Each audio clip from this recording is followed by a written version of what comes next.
So, welcome to session 7.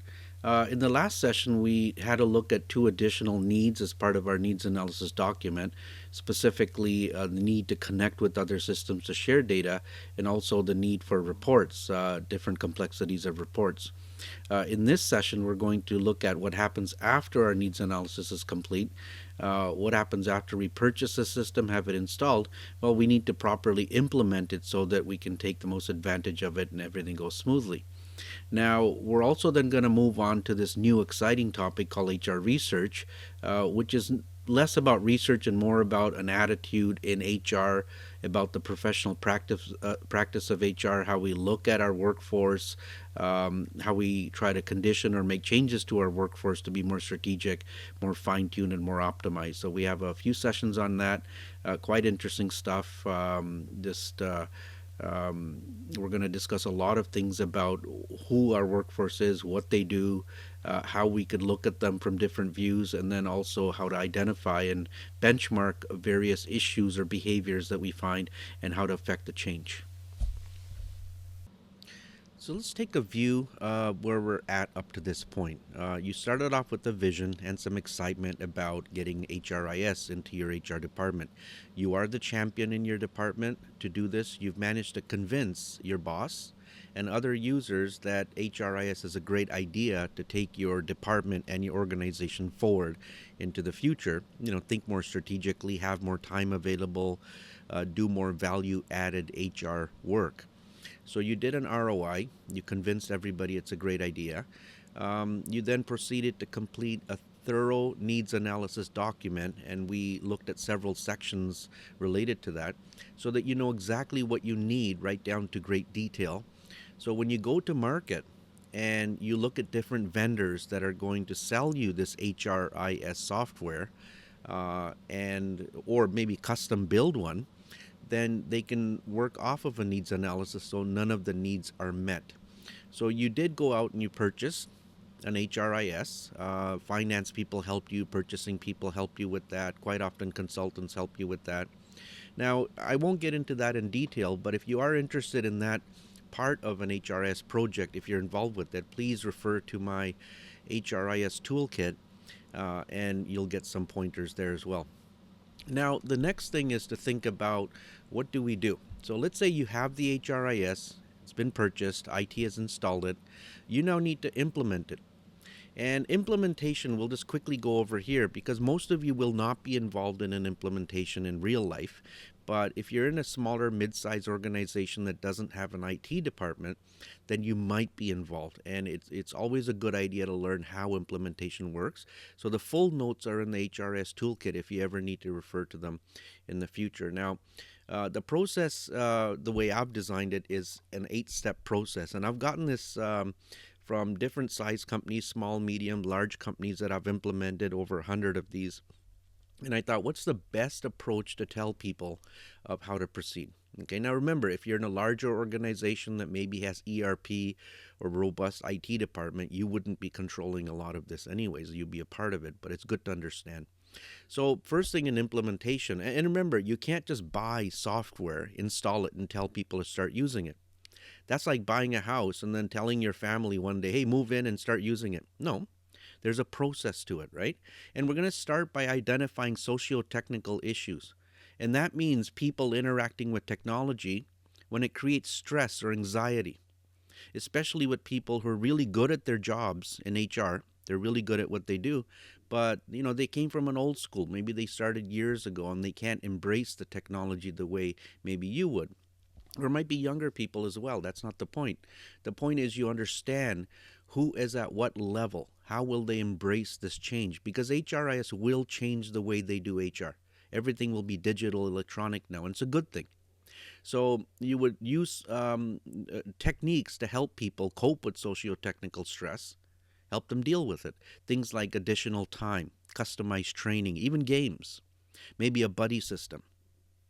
Now, once that's taken care of, or as it's being taken care of, you would then provide initial training to early users. And these are people who would be part of the implementation team overseeing the setup, the input, that sort of thing. And quite often the vendor where you purchase the system will train you. and you can become the trainer, or quite often you can just purchase additional training from the vendor. It's quite expensive though. Early on, you would have to establish tables of codes, and that would probably be you who would do it, which would be the HRIS coordinator. It's not a difficult process. So picture you get a system, and the system doesn't really have anything in it. It's empty. You are going to add employees to your system, and you're going to put those employees in departments. You're going to put them in jobs. You're going to have names of training programs, different codes for health and safety. So when you go into the system and type in a list or a table of departments, that's a table of codes, so that somebody could choose from a drop-down list, right?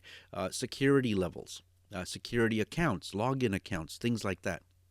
Now, as you're doing that, you might as well start collecting and sourcing data. And that means actually getting fresh data from employees, updated resumes, etc., looking at data that you already have, whether it's on paper or electronic, making sure you know where it is, what form it's in, so that you can easily start inputting it or electronically importing it in. And that's a process that your IT or your vendor will help you with. So once you collect and source data and it's clean, you start inputting. And it's important to start inputting quite quickly. So you might want to do sections at a time. Do all your salary data first, then benefits, then training, etc. So at least the system is up and running at each step. And once you input, you can't just say it's all good because I input it. You have to audit it. You really have to check the data that you put in. Not necessarily all of it. I mean, listen, for 1,000 employees, you might put in 1,000,000 pieces of data, right? That's a lot. But you have to check essential things like spelling of names, social insurance numbers, salary, departments, that sort of thing, hire date, critical pieces of data. Once it's checked, you train everybody else, the end users, the other people in HR. Make sure everything's comfortable, hand-holding if you have to, ample time, don't rush this. And then, of course, the last step always would be to evaluate steps 1 to 7. See if anything needs to be revisited, checked, balanced, done over again, done differently. And in fact, this whole process might take you, listen, I've done an implementation where it took 3 months. I've done one that took 4 weeks. So typically it could not be less than 1 month. 1 month is about right for even the smallest place. And that was a company of about 30 employees, a retail company. I did a large brewery that took 1.5 years. Government agency recently took 6 years to get there. Our college itself took 4 years. So it all depends on how large you are, the complexity of your needs, the bureaucracy, etc. But give it ample time. Now the question is, if we have an HRIS in place, and if you did everything right, you'll find that a few months later, a few short months later, people find it intuitive. Paper is less now. We're not thinking paper anymore. We are now logging into a system every morning. All our employee data is in one place. Everyone has access to it simultaneously. All sorts of restrictions are put in terms of who can access what, who can add, change, delete. And you find that your mind is thinking in terms of the system. You're making decisions. You're hiring people right on the system. You're adding training records. You're compensating people. You're doing benefits and health and safety. Everything happens on the system. The talk around your meetings is around the system. The reports come out of your system. And then you sit back one day 6 months later and you have a cup of coffee and you feel great. You championed this. You made it happen. Your organization will never be the same again because you now have a lot of free time. The HRIS is doing so much boring administrative work for you. You don't have to do it. So that's freed up time. And that's going to allow you to do a lot of extra things. Now, there's 2 types of organizations I've seen, okay? So I've implemented a lot of these, and roughly half of the clients, what they do, and this is not right, but what they do is they say, okay, my life is easier. HRIS has made my life easier. We get that. But they keep doing the same thing. Nothing has changed. It's just their life is easier, but they keep doing HR the same way. Not strategic, but more administrative, reactionary. But the other half, what they do is they say, okay, HRIS is giving me more time, but it's also giving me the ability to look at data in ways I've never done before. I can see trends and patterns. I could seek opportunities and problems before they become big. I can see things in data now because of HRIS. And then that other 50%, is able to think strategically, value added, proactive, not reactive. They have more meetings, they're more relaxed, they go to conferences, but they're truly harnessing the power found inside the HRIS, the power of data, right? And they're thinking strategically, like I said. They're doing value added work. Now, everything I just described in the last minute is an attitude. It's a way of thinking about what HR is professionally, not administratively, professionally. And I call that topic HR research. Now, you're going to like it. We're going to do 3 sessions on HR research. And don't get bogged down by the word research, okay? It's not like research the way you know from an academic point of view, where you go and you dig through books and reports and you do statistics and write things. No. A part of it, of course, data collection. But research is more of an attitude within HR. It's a professional way of thinking. In fact, I think this is the reason you got into HR. None of you are going to tell me you got into HR because you love filling out reports all day. Paperwork, administration. Sure, you have to do that in the first 1 or 2 years of your job anyways. Everybody does. But I think if I ask you, why did you get into HR? You tell me things like, because you want to know your workforce. You want to protect them. You want to make their jobs better. You want to help them, help you make the organization go forward in a healthy sort of way. Knowing things, being curious, being aware, making changes. Right? That's HR research. Now, over 3 sessions, I'm going to give you what you call framework. I can't make you into HR professionals this semester. That's not the way it works. But if I gave you framework within which to think, and for many of you, it will be common sense, don't worry. You'll pick up on ideas quickly. But by having framework, you can now start the practice, the professional practice of HR. So over the next few years, you will evolve and develop your portfolio of decision making, of how you do things, all within this framework. But you have to start thinking it right now. And in fact, I get this. People say, well, why are you giving us this 3 weeks of framework? Where does it come from?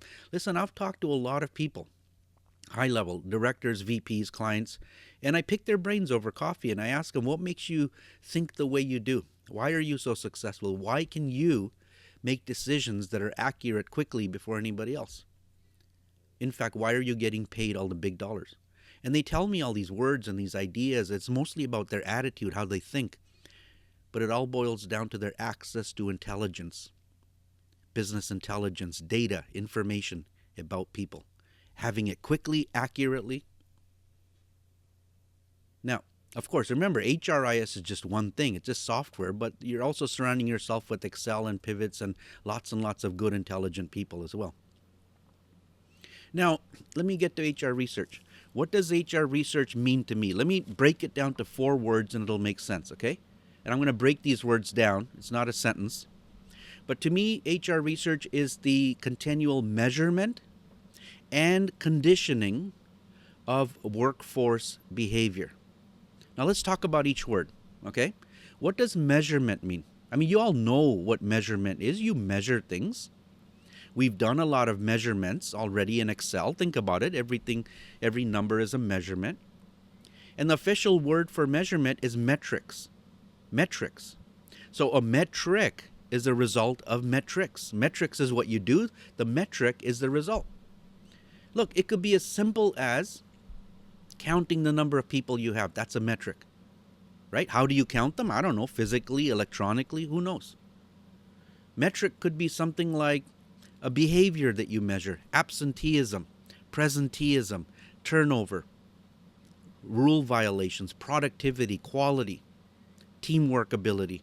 Hey, pretty much all this stuff you have on your resume anyways is a metric of sort. Do you have it? Don't you have it? What's the quality of it? So metrics itself is anything at all you can measure. And measurement is where it starts. Now, I want you to use the word metrics in your LinkedIn and your resume. It just sounds really good, metrics. Now, there are a whole lot of standard metrics in HR, like absenteeism rate. On my Seneca, I have given you a list.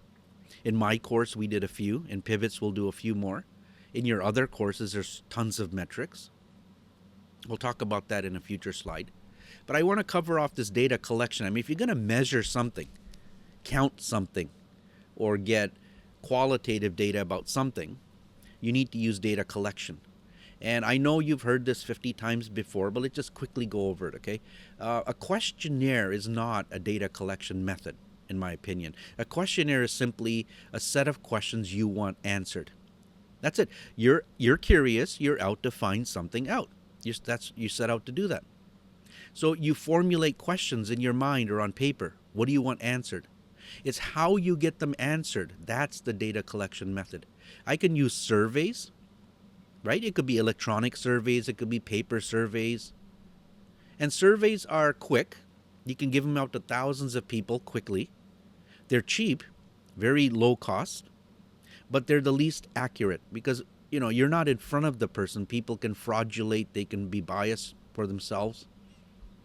Now, interviews, one-on-one, one-to-many interviews, many-to-one interviews. When you interview people, you can look at nonverbal language, body language. You can reword questions. You can interrogate, so to speak. But interviews are the most expensive because it's your time, it's their time. So why not survey everybody and then interview a few just to validate the effectiveness of the survey? And then there's observation. Now, observation is not just seeing. It's also feeling, touching, it's hearing. Sometimes it's temperature, right? You feel the temperature, the smells. Smelling is also observation. So observation is a tool we use all the time, your sense of curiosity. I mean, you don't walk down the street, do you, and not know things around you? Well, I know people. I have friends who just keep bumping into stuff because they're not curious. How many of you are driving down the highway and notice every sign? Read it. I know people who do that and they say, well, I didn't see no sign. How do you know? It didn't say $3 million, turn over here, right? So observation is a very key way to collect data. And then, of course, there's secondary data, or what we call archival data. And that's when you get your questions answered by looking at reports and data that already exists. Now, I'm going to go back to observation. I'll give you a couple of stories. There's some things that you can't survey, interview. Some things you can only get answered by watching or hearing. There was an organization that had a very high incidence of sick days. And they found out upon just asking a few people that a majority of those people were claiming repetitive motion injury, RMI, which could become a WSIB issue as well, workplace safety insurance. Now, repetitive motion injury could happen in your fingers, your wrist, your knees, your elbow, your shoulder. It's when you get injured by doing something over and over. And when you ask your employees, let's just ask them why. Your employees aren't experts. They're not musculoskeletal injury experts. They're not doctors. They're not physiotherapists. They're going to say things like it's genetic, it's hereditary, my grandpa had it. They're going to say things like I play golf, I play tennis. That's not necessarily the truth, right? And people will, of course, always give you their opinion, right or wrong. But when you watch, when you observe how they work, you notice that they're lifting a 30-pound drill, a piece of equipment, 80 times a day, sideways, because it's the most comfortable way. Well, that repetitive motion, day after day, week after week, will result in an injury. You observed. We had a company with head office in downtown Toronto, and they had 8 factories in the north of Toronto, around Vaughan and Brampton. So the HR manager, the senior HR manager at head office, was with the company for 5 years, had never visited any of the factories, believe it or not. One day she gets a report, and on the report stated all the absenteeism rates for all the divisions, the factories. And the one in Vaughan, north of Toronto, their absenteeism rate was really high, like 3 or 4% higher than anyone else. And she wrote a scathing memo back to those managers saying, you don't know, you're not following these practices, you're doing a bad job, your absenteeism is too high, which means productivity is low. So the manager says, can you come up and visit us, please, once? So she did. She got in the car, went to Vaughan for the first time in 5 years, visited them. And within 5-10 minutes of being in the factory, she goes, oh my God, what's that smell? She couldn't stand it. It was like that subtle rotten egg sulfur kind of smell. It wasn't dangerous. It wasn't going to harm anybody. It was just irritating. It was bad. Like, ugh.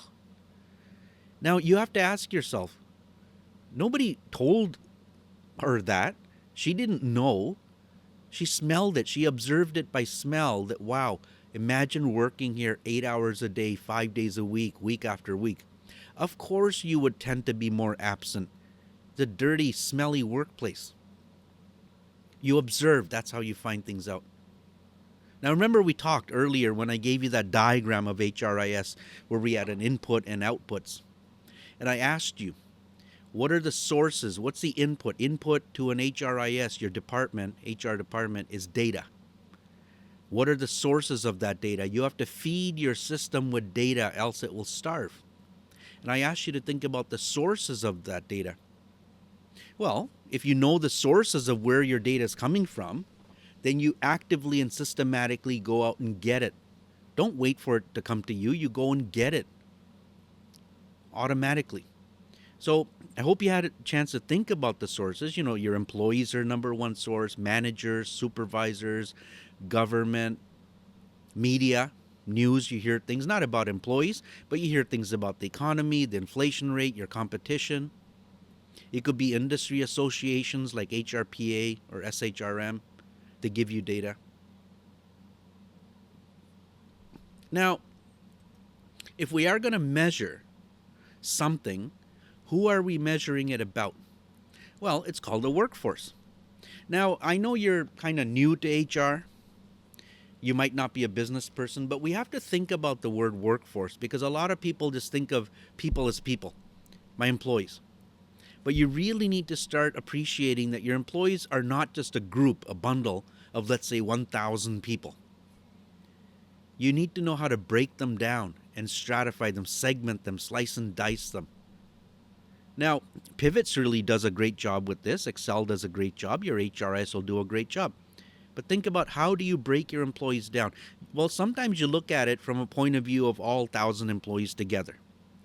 But then you can split them by management or non-management lines, factory versus office, union versus non-union, by division, by department, by business unit, even by geography, my Vancouver people versus my Halifax people, my American employees versus Canadian employees. It could be by pure demographics. You know, age, gender, ethnicity. I mean, I'll give you an example. There was a client we had that had a $500,000 a year, that's $500,000, social budget. And for decades, the employees are happy, right? They had all sorts of parties and so on. But the biggest budget was spent around December, which is Christmas time, December, holiday time. And I'll say it because it was Christmas. And everyone was happy, but then they realized, they did a survey, they asked about ethnic affiliation, cultural affiliation. And they found out that 60 some odd percent, let's say 62% of their employees were not celebrating Christmas from a religious point of view. They were because it's a cultural thing in Canada. But they also had other holidays. For example, it might have been Diwali or Holi or Ramadan or Hanukkah. Could be a whole lot of other holidays that they would also benefit from. So HR collected that data voluntarily and managed to shift maybe half of their $500,000 budget towards other celebrations. And you know what? Employees are still happy, but they were happier. New respect for management, they recognized. So why not segment the workforce based on those lines if you had to? You're not discriminating, right? You might want to break your workforce down by reporting relationships. All the employees a certain boss has, right? Or even by the job that they do. So there's plenty of ways to slice and dice and dissect your workforce. Now, that we measure about our workforce, what we measure about our workforce is called a behavior, right? A metric is a behavior. Anything you measure at all is a behavior. Now, don't think of it as a label, like you're behaving or you're not behaving. A behavior is anything that is observed, of humans, of course. Now, some behaviors are objective, quantitative, measurable, Some behaviors are subjective, qualitative, also measurable. And in my opinion, anything can be measured. You can measure the number of people you have. You can measure the number of females you have, the number of males you have working for you. Those are pretty objective. You can measure the number of days people were absent. That's pretty objective. But then you get into things that are more subjective or qualitative, things like happiness or satisfaction or attitudes or perceptions. What motivates people? Why do people work in teams? You can't really put a number to it on the surface, but in my opinion, because I've done a ton of this, everything can be quantified, even happiness. If you put codes around happiness, you can quantify it, but you have to declare what happiness is in a given context. And there's no behavior so small or so silly that shouldn't be measured. If it has any impact on the workforce and how work is being done and how people behave, it should be measured. I mean, cost prohibitive stuff shouldn't be, but I'll give you a couple of examples. You won't believe this, but I mean, we get paid for this, okay? We once measured how often people shake their hands.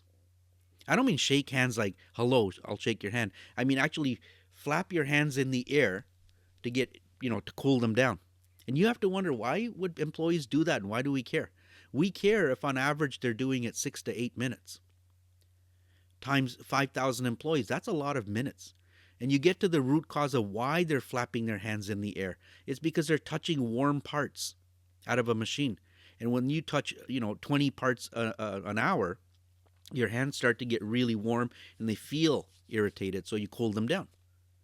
I won't talk about what we do to solve that. That's later. But I think probably the most interesting study that I've ever got paid to do, and you won't believe this, you can laugh, permission to laugh.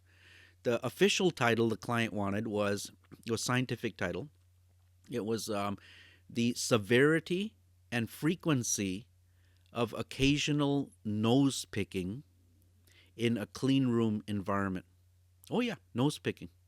Now, but I don't mean like actually a full-on finger insertion into your nose, although that's part of it. It could any time where you just touch the surface of your face, we consider it a nose pick. And I'll tell you the importance of doing this study. It was hundreds of thousands of dollars in wasted productivity, but it was a clean room. A clean room that was like probably 1,000 times cleaner than an operating room in a hospital. And they were making little circuit boards that are half the size of your keyboard, okay? And these circuit boards were so critical to airplanes. If you ever fly on an airplane, the big airplanes, each airplane has 3 of these boards. And only one's supposed to be there, but they have 2 for safety. If one fails, the second one kicks in. The second fails, the third one kicks in. If the third one fails, we have big problems.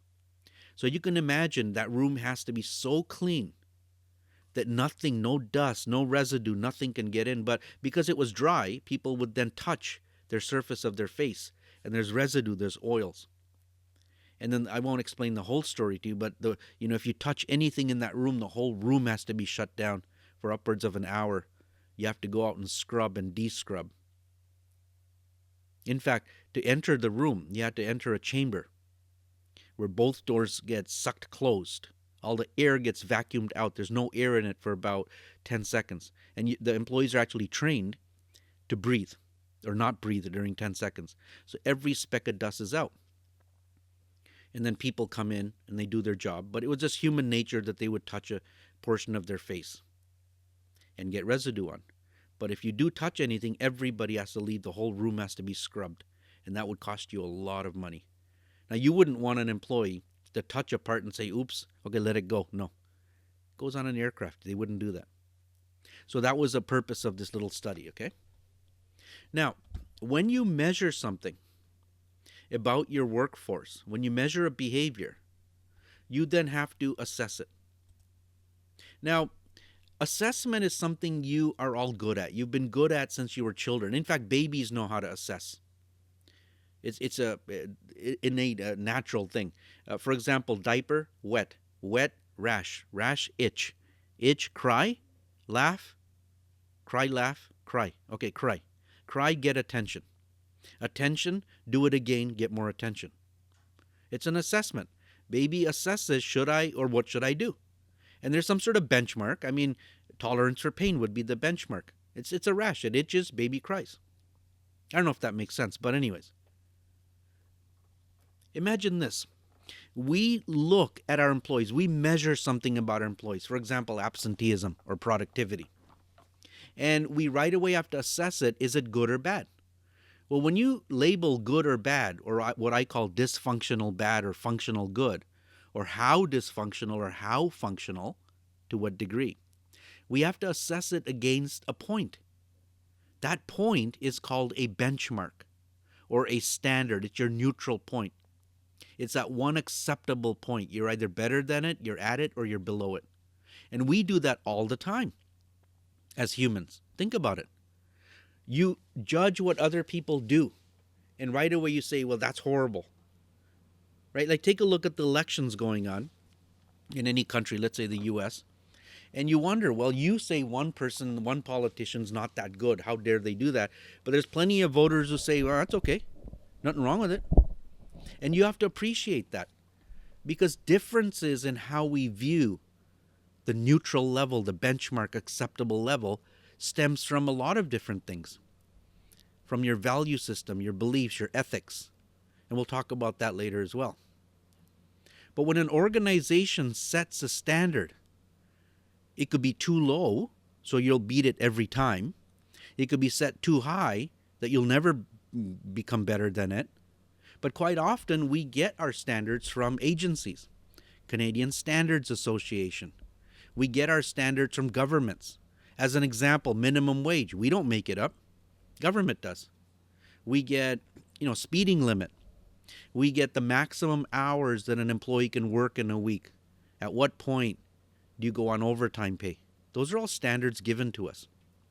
But when you get into standards like time-weighted average exposure levels to particulate benzene in a clean room environment, that means how long can you be in a small space with dangerous chemicals around? Well, government sets that standard. You can't go above or below it. Doctors, medical people set standards. Your blood sugar level, your body weight index, your blood pressure. We don't make this stuff up. But quite often, you as an HR department have to set your own standards.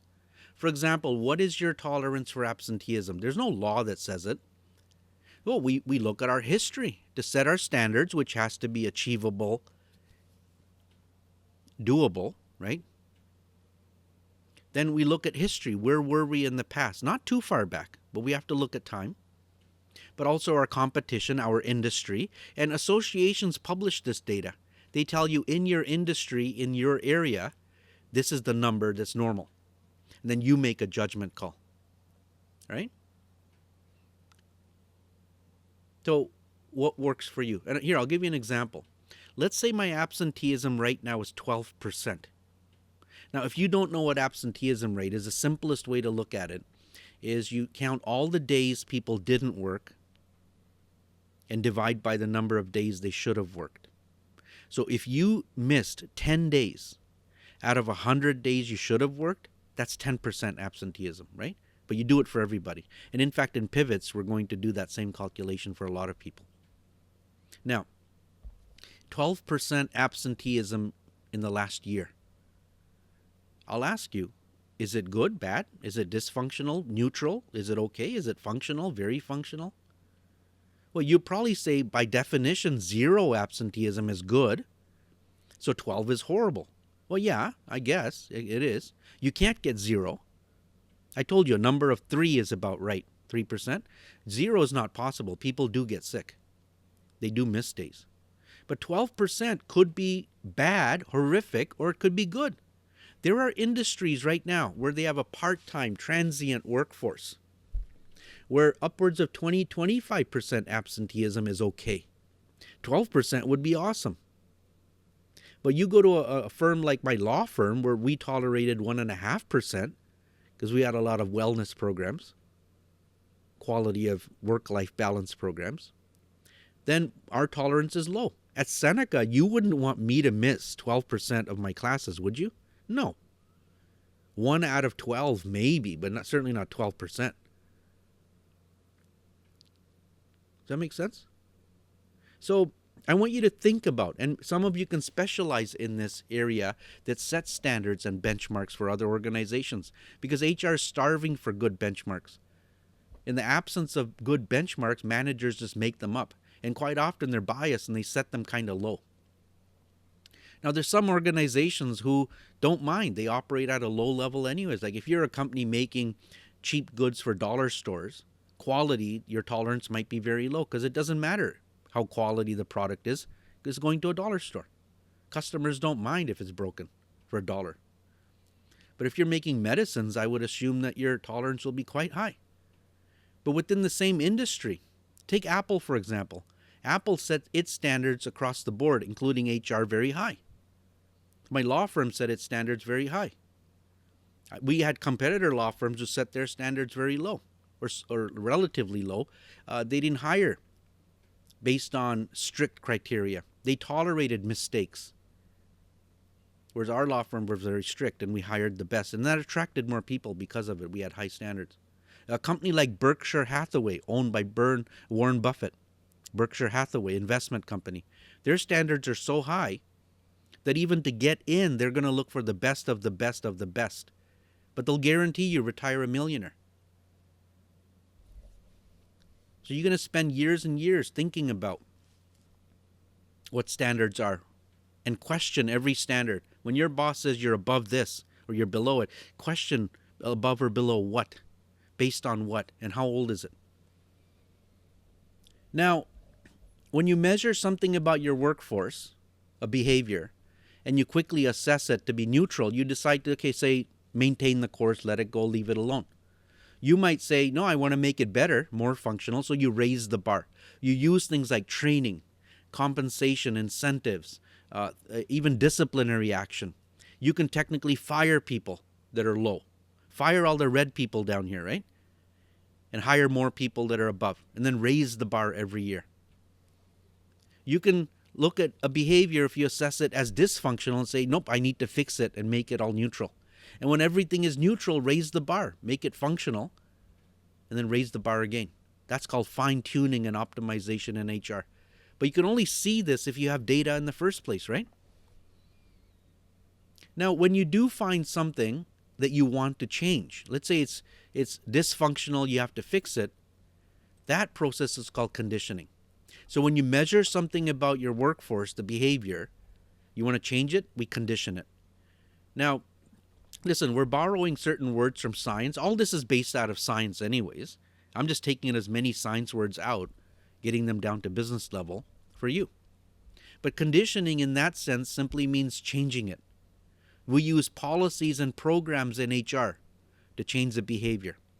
And in the next session, we're actually going to do a real-life absenteeism case with the chart, and you're going to help figure out what we can do to condition the behavior. For example, if your absenteeism was 12% and you decided, wait, it should be lower, and you want to lower it to 8%, that's a good target. Then what would you do to your employees to condition it? What would you do?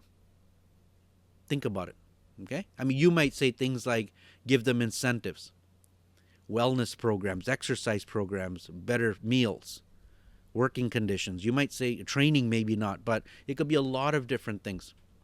In the case of that smelly company up north of Toronto, just put in industrial aromatherapy to neutralize the odor, make it smell better. You'll be surprised that absenteeism will go down just because of it.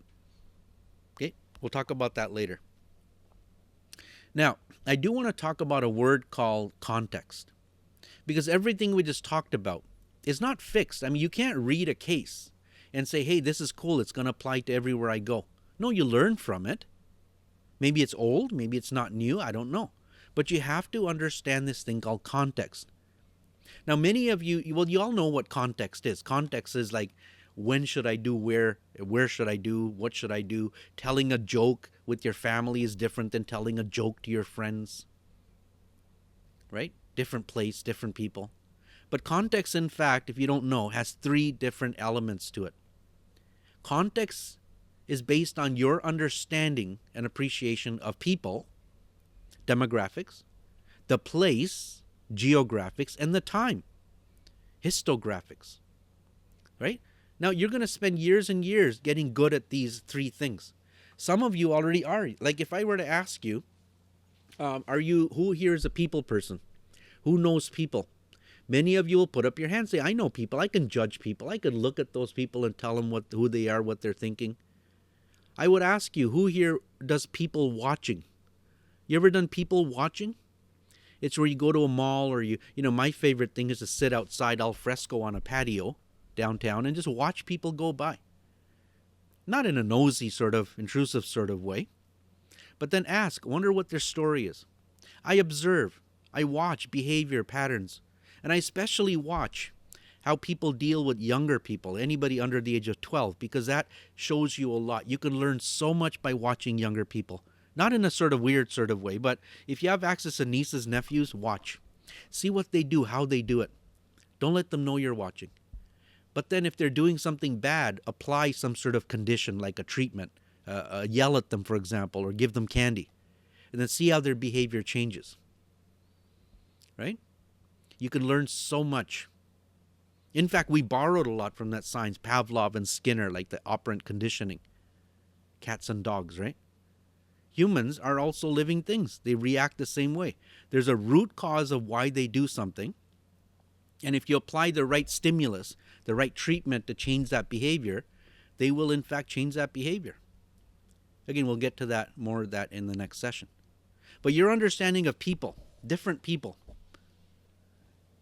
allows you to determine then what is it that causes people to do what they're doing. You can't just categorize every employee as the same and say, how dare you be absent. Within demographics, you have to consider this whole context of culture. Different cultures think differently. You have to appreciate that to some extent. And also generations. I mean, you know what generations are, and I'm a big fan of studying generations. Please take some time to study generations. I think you do in your OB course. Like there's, what do you call, baby boomers, there's X, Y, Z. That's okay, that doesn't matter. And I don't just mean age-wise generations. I mean generations and how they think. And you appreciate that managers who are from one generation set policy that is managing employees from another generation. And they wonder why and they call them punks and their work ethic is low. Maybe not. Let's relabel that. Maybe their work ethic is not bad. Maybe it's bad compared to what you did. But maybe we need to change how we manage people based on who the people are. The minimum considered, company still has to run. But why can't we change our work day? Why can't we change our dress code? Why can't we use different disciplinary actions? Why can't we change the compensation we offer to our employees to meet the needs of that generation? So please start studying generations, okay? And the other thing, the new one, and it irritates me that more people don't talk about this, is mental health. And that's under people, it's under demographics. Mental health. I mean, look, it's not new. It's been around for thousands of years. It's just we're labeling it now new. People are paying somewhat attention. Not really. Not really. The whole system here is not that good to help deal with it. Remember, I'm a consultant. I see this. But when you appreciate what it is, then that helps you explain why people behave the way they do. And you can't label it as that's bad or that's good. I mean, again, bottom line, company still has to run. Don't get me wrong, okay? But when you deal with things like anxiety and the other parts of the spectrum, you could have OCD, this or whatever.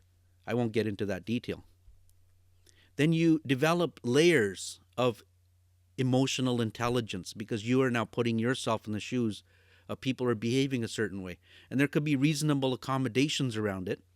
In fact, you might be able to harness the creative power within it. But if all you're doing is labeling and saying, well, these people are no good, they're lazy, they're not working hard, then of course you're going to lose out on a large segment of the workforce population. So consider that, demographics, people. Your understanding of people helps you decide on how you treat those people. How do you deal with them? Now, place is important as well. I don't know if you've traveled. It's okay if you haven't.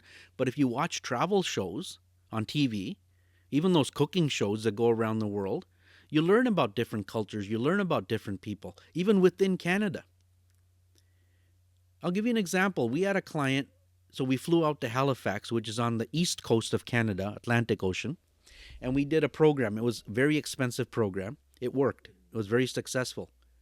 Now, head office near Toronto, just outside of Toronto, they said, hey, this is successful. And they knew all across Canada, they had 13 factories in Canada. They said all the work is all the same. We make the same product and people must be the same. We're all Canadians.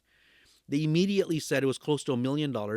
They said, can you go right away to the West Coast, which is Vancouver, just outside of Vancouver, Westminster? Can you do the same program? They got so excited. The reports are good. And we're trying to tell them no. First of all, you can't do the same thing, so you can't just throw money at it, because people on the West Coast, Pacific Ocean, are not the same all around as people on the East Coast. By the way, both beautiful, awesome places you should go visit. Canada's an awesome place to visit throughout. But in any case, West Coast versus East Coast. We have a company, I should say, in Toronto, head office in Toronto, 32 divisions just in Ontario, and then they had a few factories in the United States and in other countries. But there was a big meeting that happened, and thank God HR was invited to this. And the meeting was about a new customer that needed super high levels of production, parts, very quickly. They made parts. And so the decision was which plant to send this production to, which is the most efficient plant. And one of their newest plants was in a place in the United States, in a state called Tennessee. You can Google that, okay? Tennessee. Don't ask me to spell it. And it was in a town called Chattanooga. Oh yeah, Chattanooga. Or like I'd say Chattanooga. And there's a famous song about a train from Chattanooga. Google it. In any case, Tennessee is what we call the Deep South.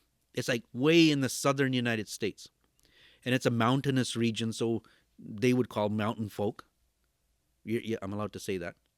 So what happened was a director of production in Toronto was arguing very, very stereotypically that there's no way, and he used the words those people, I mean, you can't say that, right? Are going to be able to produce that quickly, that efficiently, because he thinks that they're just lazy, they're mountain folk, they don't work fast enough, and they can't grasp a new concept, like a new way of producing. A lot of training was involved. HR steps in and tells the guy bluntly, have you ever been there? The guy goes, no, but this is what I know. HR says, go visit. That is the most productive factory you can have. They might not know how to do the job today, but they're rapid learners. You give the training, they will learn so quickly, and their work ethic is solid. You ask them to work 9 hours a day, they will. No complaints. You ask to work 6 hours a day, 6 days a week, they will work 6 days. Sunday will never happen, right? It's a religious day. But they will. The work ethic is strong, the attitude towards work is strong, and the complaints are next to zero. People there do not complain, and they learn quickly. Now, HR knew that because they studied the people in Tennessee, whereas this plant manager, director of production, was just lump summing everybody into a general category. So the place itself has changes in how you deal with employees. You know, people ask me, I have international students, they say, how is HR different from what we're learning here to another country? They want to go back to another country to practice. And I go, look, humans are humans. It's a universal thing. There's certain things that are common about every human. Then there's certain things that are common to a Canadian context. I mean, we're the most polite people on earth. You get the idea, right? We drink a lot of coffee. Yeah, I get it. So you can apply that to Canadians, but Indians, let's say, or Chinese or British, are maybe different in their own right. Their attitude towards money, for example, is different. Their attitude towards working hours or the working conditions is different. Right? And then, of course, we can say Western world, Eastern world, I don't know how you categorize, but place determines how you deal with people. Now, the last one is time. Right? So if you're using things that you learned in the past, you have to realize the past can repeat itself. You learn from it. You never forget it.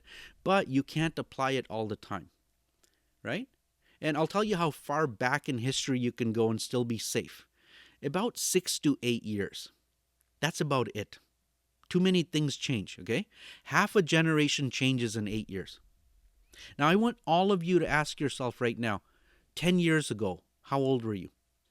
And most of you would be in that kind of anywhere from 12 years to 15 years, most of you, okay? 12 to 15 years old. I mean, you were an early teenager. You were a child, really. And ask yourself, what was that one really stupid thing I did 10 years ago? And you're going to say, oh my God, I did that? And you forgive yourself. You're forgiven. Relax. Don't feel bad about it. Now, imagine me. I found out about this as an employer. And I go, oh my God, they did that 10 years ago? There's no way I'm going to hire you. Well, what the heck? No, of course I will, because too many things have changed. It's called a maturational effect. Something has matured. And I don't mean emotionally either. I mean just matured, changed. When you look at a study that was done 20 years ago, maybe out of a textbook or a case study or something your company did, and you don't realize that too many things have changed over 20, 30 years, well, we got issues then. You're not capable of looking at time or histographics as an element of context. You know, the most famous case study, the first one ever written, was done near World War II. In the 1940s, that would be 60, 70 years ago. And it was by Kinsey and Company. And it was called the Hawthorne Electric Case Study. Read it. It's a really good case. It's old. And a lot of the things they discovered are still true today.